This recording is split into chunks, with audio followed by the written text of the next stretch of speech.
यानंतर एक ब्रेकिंग समोर येते। 2 तासानंतर बिबट्याला पकडण्यात यश आलेलं आहे। कोल्हापुरातला हा बिबट्या अखेर जेरबंद झालेला आहे। तब्बल 2 तास हा संघर्ष चालू होता आणि आता या बिबट्याला पकडण्यात यश आलंय। कोल्हापुरातल्या वस्तीत हा बिबट्या शिरला होता। भर वस्तीत हा बिबट्या शिरल्याने एकच खळबळ उडाली होती। ताराबाई पार्क परिसरात घुसलेल्या या बिबट्याने एकच खळबळ उडवून दिली होती आणि अखेर या बिबट्याला पकडण्यात यंत्रणेला यश आलंय। हा कोल्हापुरातला बिबट्या अखेर जेरबंद झालाय। आताची महत्त्वाची अपडेट आपण पाहतोय। ताराबाई पार्क परिसरातल्या एका हॉटेलच्या गार्डनमध्ये उडी घेत या बिबट्यानं त्या ठिकाणी काम करत असलेल्या एका कर्मचाऱ्यावर हल्ला केला होता। तब्बल 2 तास हा संघर्ष चालू होता। बिबट्याला पकडण्याचे प्रयत्न वन विभागाकडून सुरू होते।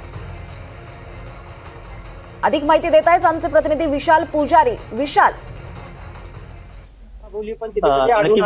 तब्बल 2 तासानंतर या बिबट्याला पकडण्यात अखेर यश जे आहे ते आल्याचं बाहेर कोल्हापुरातल्या नागाळा पार्क या ठिकाणी हा बिबट्या जो आहे तो दहशत माजत असताना पाहायला मिळाला होता आणि त्याच्यानंतरच आता या बिबट्याला पकडण्यात यश जे आहे ते आल्याचं पाहायला मिळते। खरं तर या ठिकाणी हे सगळे साहित्य जे आहे ते सुद्धा आपण पाहतो की ज्या पद्धतीनं बिबट्याला पकडण्यात यश आलं ते आपण या ठिकाणी पाहतोय। खरं तर बिबट्या जो आहे तो ज्यावेळेस पकडण्यात आला त्यानंतर काय परिस्थिती मी वर ड्रोनवर होतो तेव्हा मला काय एवढी आयडिया नाही। फक्त ते स्पॉटला ते होते आशुतोष सुरेश विनायक माळी, त्यांनाच फक्त माहिती फक्त ड्रोनद्वारे दिसली। पण त्यामध्ये नेमकं काय होतं, बिबट्या कुठे गेला, काय तुम्हाला काय दिसलं? ड्रोनद्वारे ते एका डक मध्ये बसलेला चेंबर मध्ये, त्यामुळे ते असा दिसत नव्हता। फक्त ते झाड असल्यामुळे वरून दिसत नव्हता।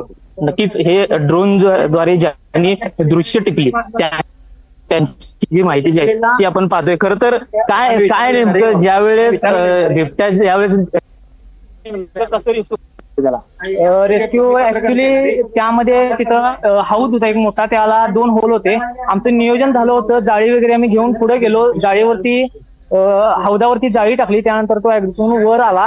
वर आल्यानंतर चार्ज करण्याचा प्रयत्न केला, पण आमचं नियोजन असल्यामुळे ते व्यवस्थित सुरक्षितपणे त्याला आम्ही जाळीमध्ये पकडलं। खरं तर बिबट्याला पकडण्यासाठी तुम्ही या गनचा देखील वापर केला, तो नेमका कशा पद्धतीने केला काय? ज्याला डार्ट गन म्हणतात, ते बेशुद्धीसाठीच वापरली जाते। बेशुद्ध करण्यासाठी, एखाद्या ऍनिमलला बेशुद्ध करण्यासाठी ही गन वापरली जाते। बिबट्याला ज्यावेळेस पकडण्यासाठी गेला त्यावेळेस नेमका तो अग्रेसिव्ह होता, काय नेमकं कशी परिस्थिती होती त्यावेळेस? ऍक्च्युली तो हौदामध्ये असताना तो डिस्टर्ब होताच, थोडाफार ऍक्च्युली डिस्टर्ब होता। ज्यावेळेला जाळी टाकली त्यावेळेस तो अग्रेसिव्ह होता, अंगावर येण्याचा प्रयत्न केला, पण नियोजन असल्यामुळे आमचं एवढा काही प्रॉब्लेम झाला नाही। खरं तर हा बिबट्या जो आहे तो नेमका कोणत्या परिसरातून आला, काय नेमकं कशा पद्धतीनं तुम्ही ज्यावेळेस रेस्क्यू केली, किती जणांची टीम होती तुमची काय? आम्ही पूर्ण कोल्हापूरचा आमचा पूर्ण स्टाफ होता। इथं फॉरेस्ट डिपार्टमेंट होते, पोलीस होते, अग्निशामक दल होते, नगरपालिका होती, सर्व लोकांनी आम्हाला चांगलं सहकार्य केले, त्यामुळे व्यवस्थित आम्ही पकडलेलं आहे। जे रेस्क्यू करण्यात आलं जे आहे ते नेमकं कोणकोणतं होतं, काय काय वापरण्यात आलेलं काय? यामध्ये शिंद होते, सूट होता, गन होती, जाळी होती, अशा प्रकारे आम्ही साहित्य वापरले। नक्कीच दीपाली, आपण ही सगळी माहिती जी आहे ती घेतली, कशा पद्धतीनं याला रेस्क्यू जे आहे ते करण्यात आलं। खरं तर कोल्हापुरातला नागाळा पार्क हा परिसर आहे आणि या परिसरामध्ये एक हॉटेल वुडलँड नावाचं हॉटेल आहे। त्यामध्ये या बिबट्याने सर्वात आधी वावर कर्मचाऱ्यावर हल्ला देखील केलेला होता आणि त्याच्यानंतर एका पोलीस कर्मचाऱ्यावर सुद्धा हल्ला जो आहे तो केल्याची माहिती जी आहे ती मिळते। आणखी एका नागरिकावर सुद्धा हल्ला या बिबट्याने केल्याचं माहिती मिळते। मात्र संपूर्ण परिस्थिती जी आहे ती आता नियंत्रण आल्याचं पाहायला मिळतंय, कारण तब्बल 2 तास वन विभागाचे कर्मचारी असतील, पोलीस असतील, बचाव पथक असतील, त्यांनी या सगळ्या परिसरामध्ये फौजफाटा जो आहे तो लावलेला होता।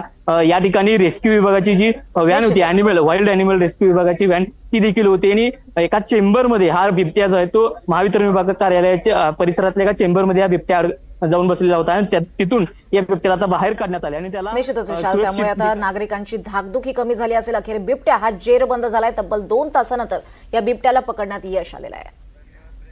धन्यवाद या सविस्तर माहितीसाठी विशाल।